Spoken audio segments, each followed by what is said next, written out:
नमस्कार बच्चों। आज हम आपको एक रोमांचक और रहस्यमयी कहानी सुनाने जा रहे हैं। ये कहानी है दो बच्चों राजू और माया की, जो बहुत जिज्ञासु और साहसी हैं। साथ ही इस कहानी में एक जादुई तोता भी है जिसका नाम टॉमी है। हमारा YouTube चैनल हिंदी नॉलेज हमेशा आपके लिए मजेदार और ज्ञानवर्धक कहानियां लेकर आता है। तो चलिए इस अद्भुत यात्रा पर निकलते हैं और जानते हैं कि राजू, माया और टॉमी कैसे जंगल के रहस्यों को सुलझाते हैं और अपने गांव को सुरक्षित और खुशहाल बनाते हैं। एक छोटे से गांव में राजू और माया रहते थे। वे दोनों बहुत अच्छे दोस्त थे और हमेशा नई चीजों की खोज में रहते थे। एक दिन जब वे जंगल में खेल रहे थे, उन्हें एक अद्भुत तोता मिला। उस तोते का नाम था टॉमी। माया, देखो, ये तोता कितना प्यारा है। हाँ भैया, और ये कुछ बोल भी रहा है। नमस्ते, मैं टॉमी हूँ। मैं जादुई हूँ और तुम्हें एक रहस्यमयी जगह की सैर करवाना चाहता हूँ। राजू और माया ने टॉमी की बात मानी और उसके पीछे पीछे जंगल में चल दिए। जंगल में घने पेड़ों और रंग बिरंगे फूलों के बीच उन्होंने एक अद्भुत गुफा देखी। इस गुफा में बहुत सारे रहस्य छुपे हैं। चलो अंदर चलते हैं। गुफा के अंदर पहुंचते ही उन्होंने देखा कि वहाँ 3 दरवाजे थे।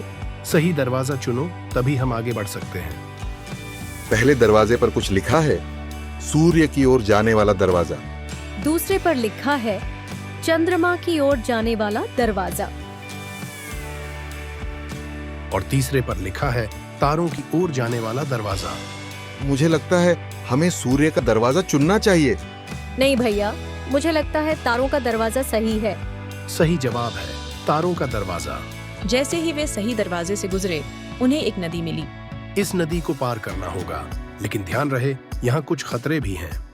हम कैसे पार करेंगे?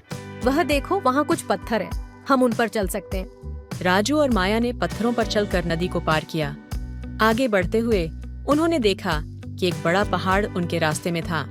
पहाड़ के पार उन्हें एक सुंदर बगीचा मिला, जहाँ कई प्रकार के फल फूल थे।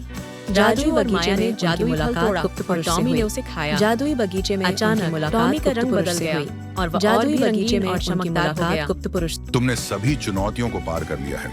यह जादुई फल तुम्हारे साहस का इनाम है। धन्यवाद। हम इस फल का क्या करेंगे? इस फल से तुम्हें अद्भुत शक्तियां मिलेंगी। अब तुम दोनों इस जादुई फल की मदद से अपने गांव की हर समस्या का हल कर सकते हो। राजू, माया और टॉमी ने गुप्त पुरुष से विदा ली और अपने गांव वापस लौट आए। गांव में वापस आकर राजू और माया ने जादुई फल की मदद से गांव की कई समस्याओं को हल किया।